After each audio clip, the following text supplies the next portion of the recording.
This lecture is going to cover some of the basic things in algebra. Foiling and factoring, one of the most important techniques, and I say foiling just so it sounds like a little nice ringy, but actually what we're doing is multiplying and factoring. Multiplying and factoring, but foiling and factoring has a nice ring to it. And this is actually going to be part one because there's a lot of foiling and factoring to do. So, what we're going to start with is numbers. Let's look at the number 12.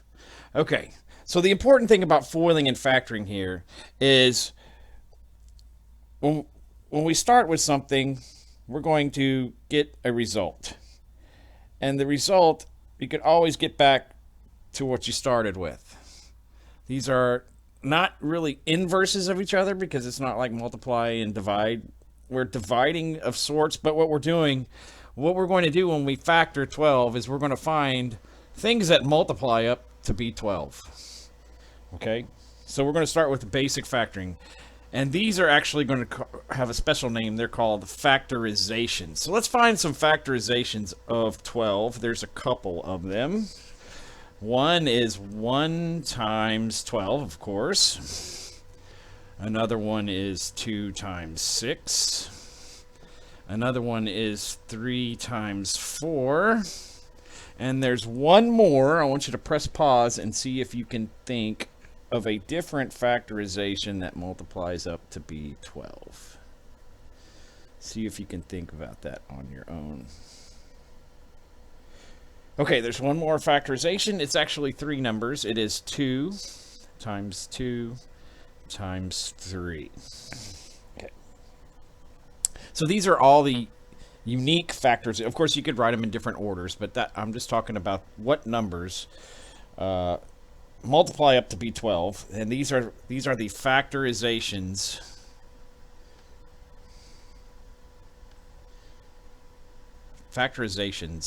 of 12. And what's unique about when we go to expressions and what's special is when we factor an expression completely, there's only going to be one answer. When you factor 12, there's more than one answer of factoring 12. There's more than one way to factor 12.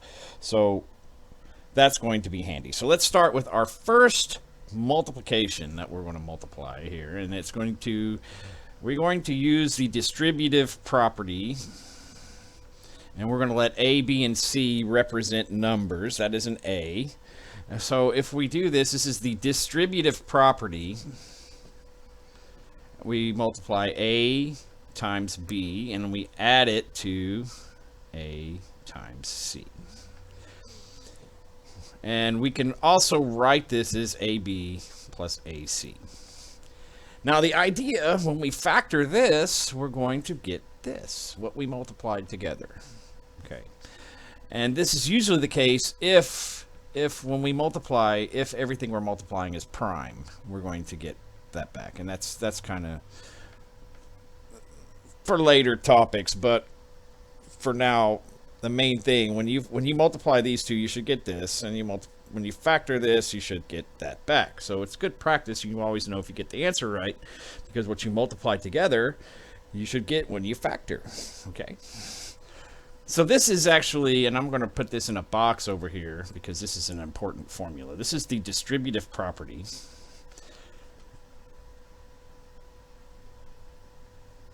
And the idea here is A is distributed. If I distribute papers to everyone in the classroom, everybody's getting the same paper. Here, you're distributing A over the sum B plus C. So it's A times B times A times C. And if, let's say this is A times B minus C, A times B minus C, then we would get A times B.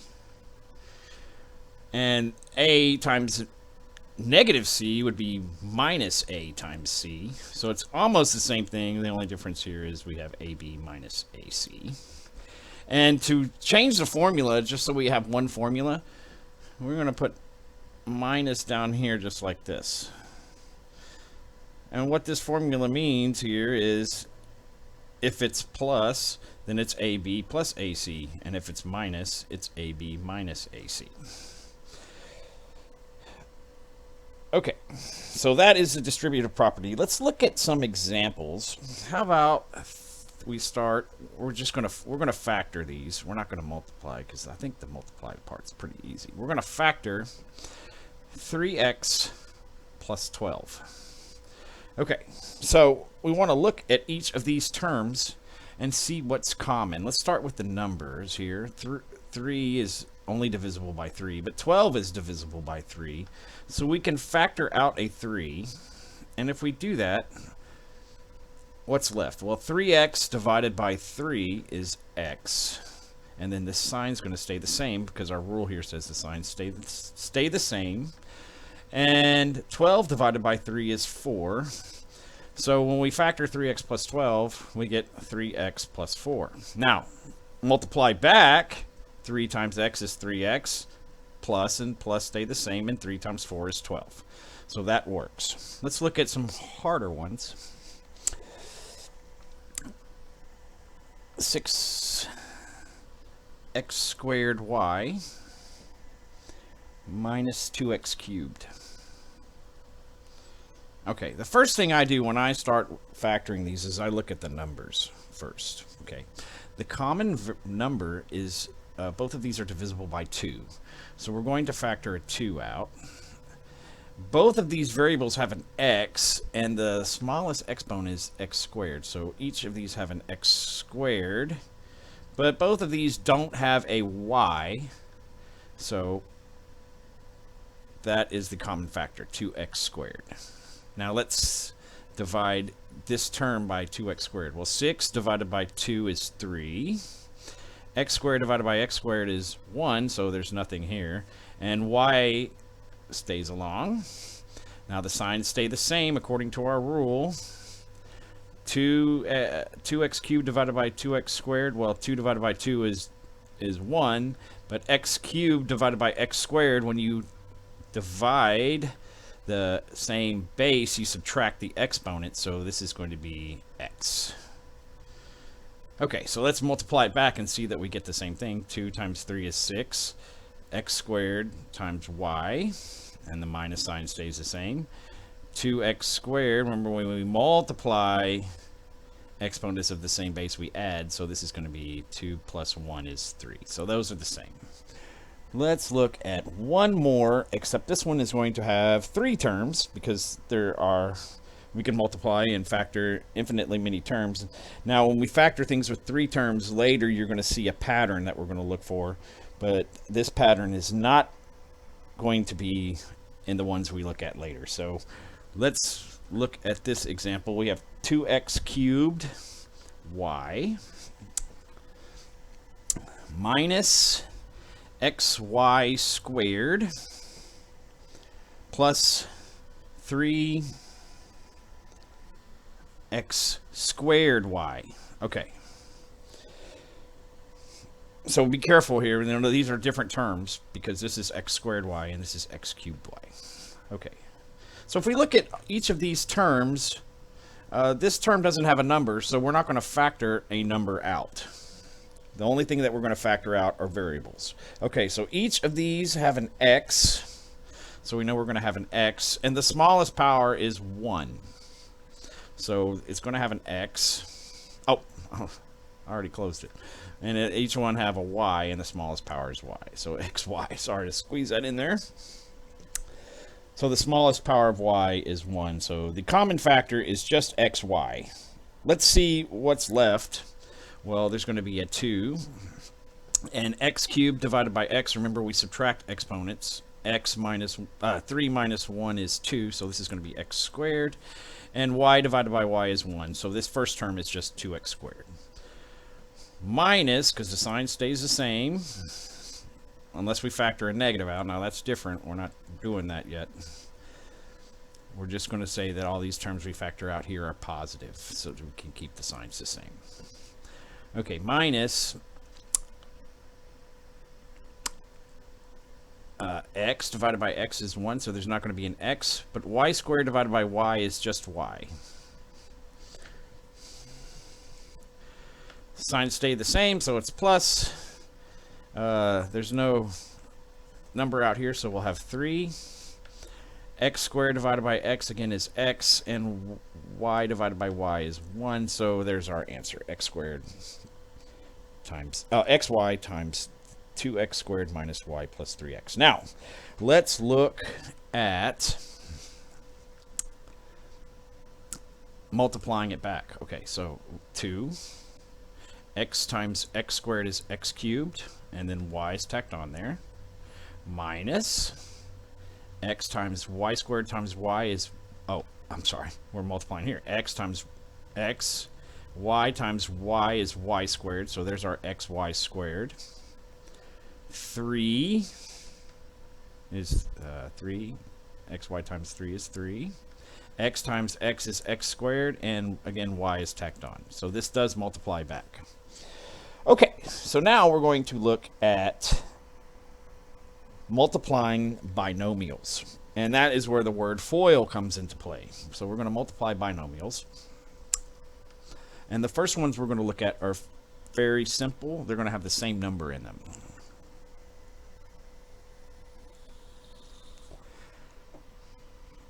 So let's say A and B are numbers. And we're going to multiply A plus B times A minus B.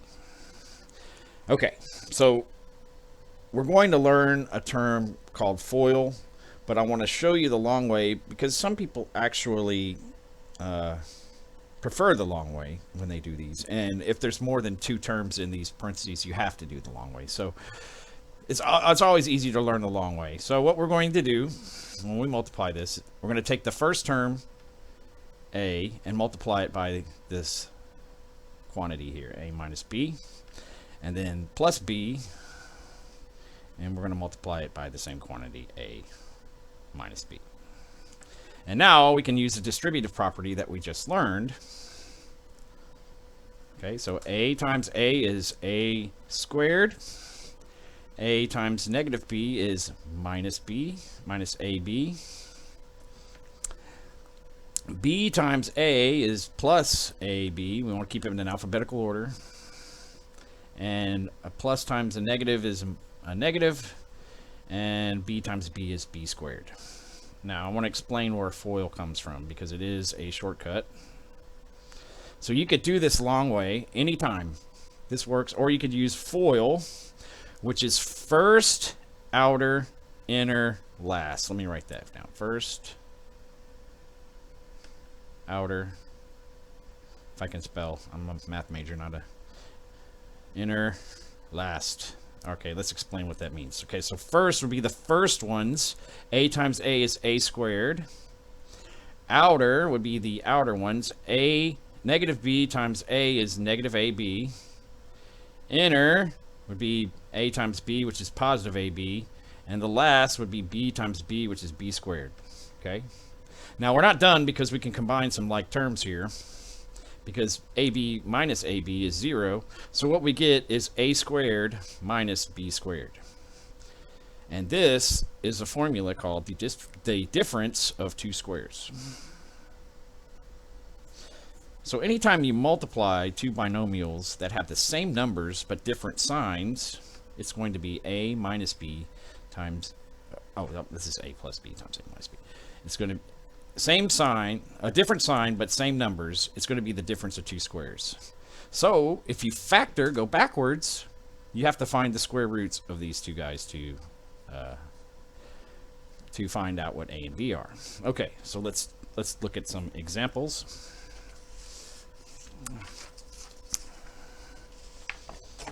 With our formula here. Okay, so let's start with x squared minus 4. Okay, so what we need, this obviously you should look at when you see 2 terms and you see a square, the first thing you should check, is this a square? And it is. 4 is 2 squared. So the square root of this is x, and the square root of this is 2. So when we factor this, we get x plus 2, x minus 2.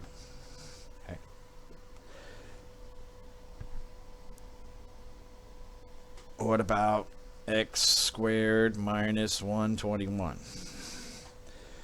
Going to go ahead and throw it out there that this is most likely going to be a square. It is. You can check on your calculator with the square root key. That would probably be the best thing. Or you can memorize all the squares like we had to do when I was a little kid. But this is 11 squared. So again, this is x. The square root is x. So a is x and b is 11. So we use our formula up here. We'll have x plus 11, x minus 11. Okay, let's try one that's just a little harder. 4x squared y squared minus 64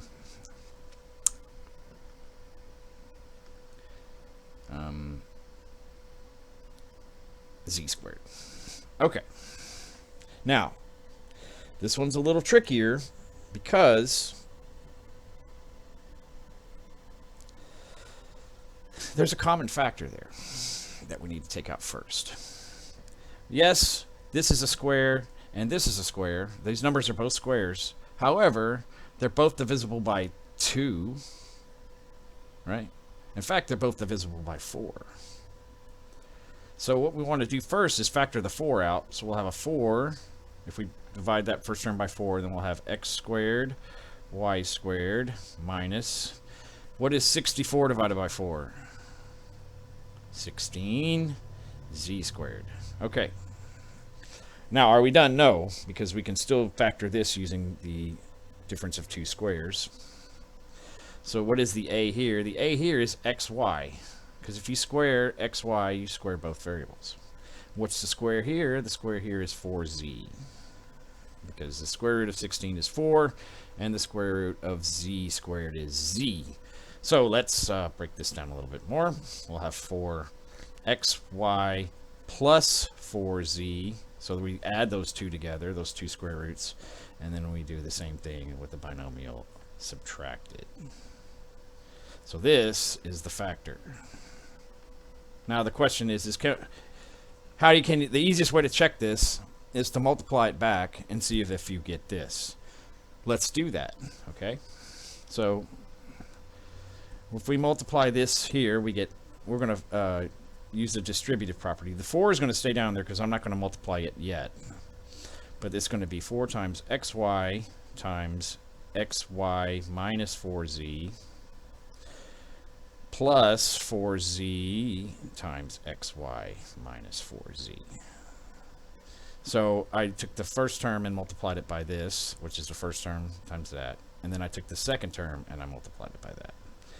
Now we got that 4 out there again, and it's going to be, we multiply this here. X times x is x squared. Y times y is y squared.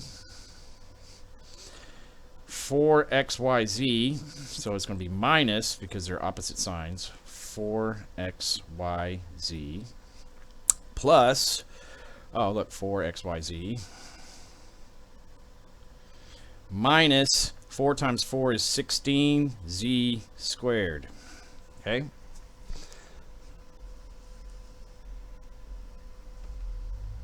All right, now we can combine these two terms because they're the same thing. If you subtract those, you get 0. So we'll have 4 times x squared y squared minus 16z squared.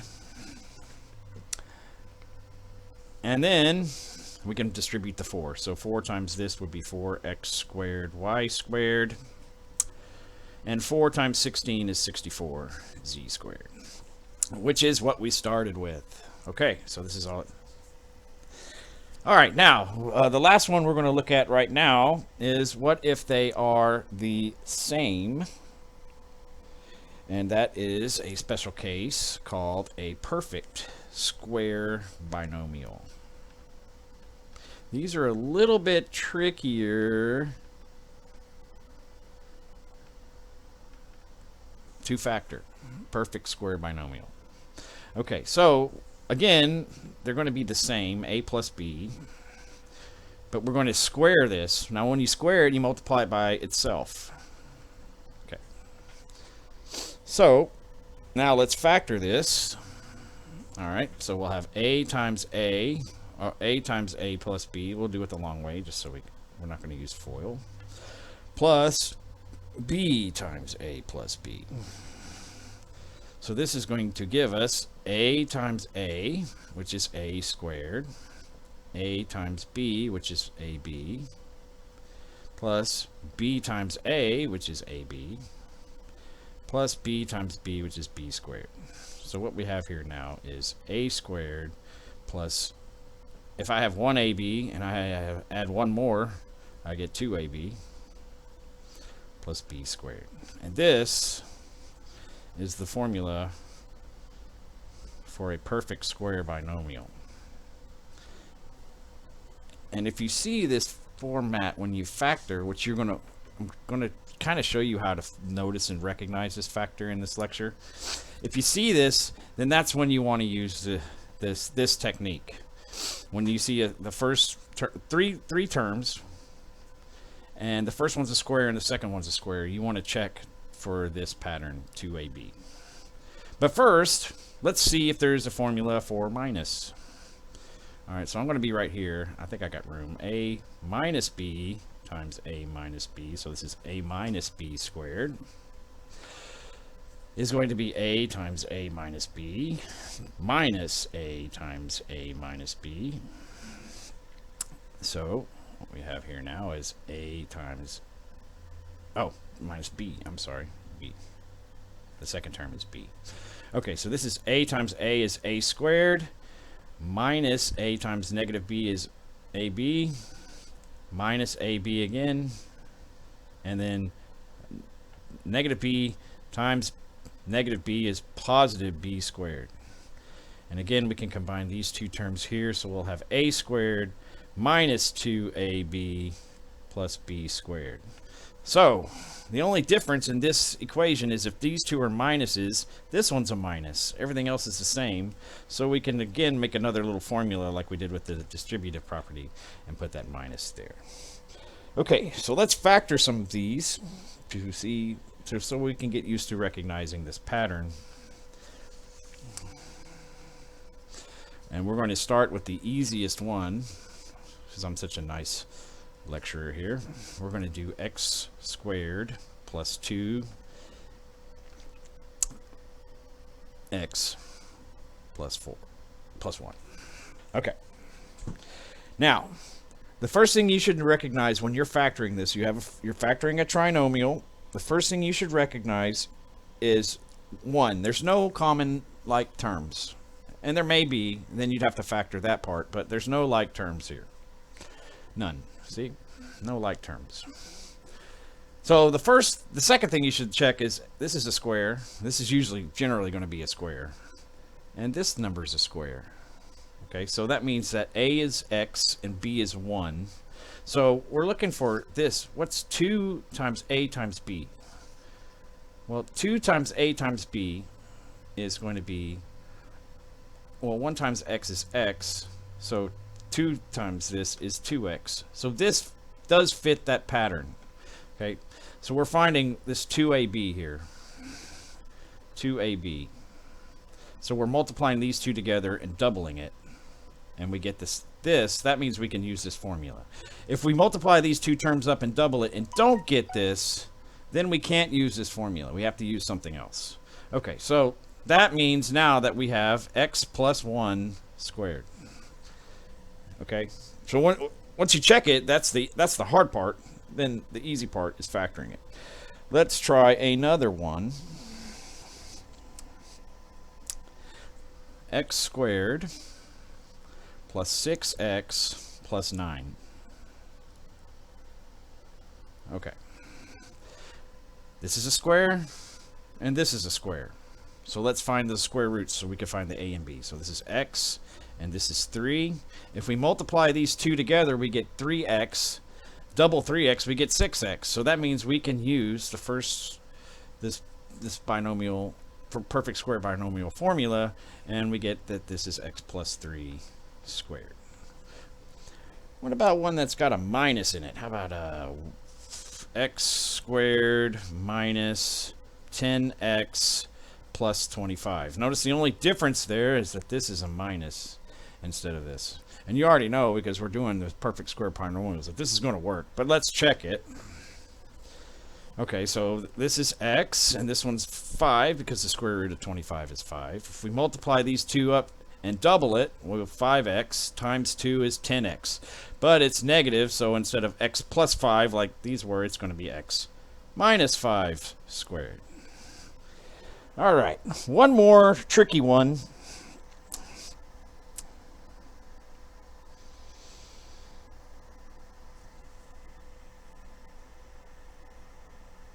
And this one is a little harder. This one is going to be, we're going to factor 9x squared minus 12xy plus 4y squared. Now, it doesn't matter if the number's a square. Everything has to be a square. Everything on the outer and the inner. So this number is a square because the square root of 9 is 3. And this is a square. So this a is going to be 3x. This number is a square, and y is a square. So this one's going to be 2y.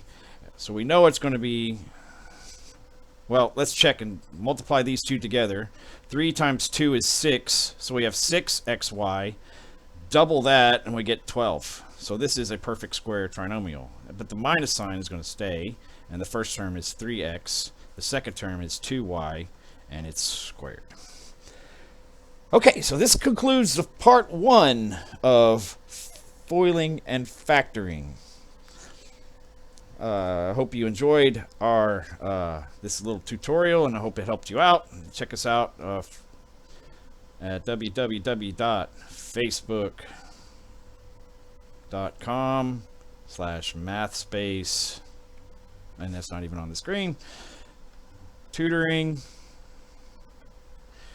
For more examples, or sign up and register for some tutoring if you need it. Accept PayPal. My general rate's $20 an hour. Thanks for watching, and we'll see you in the next video, which will be factoring trinomials.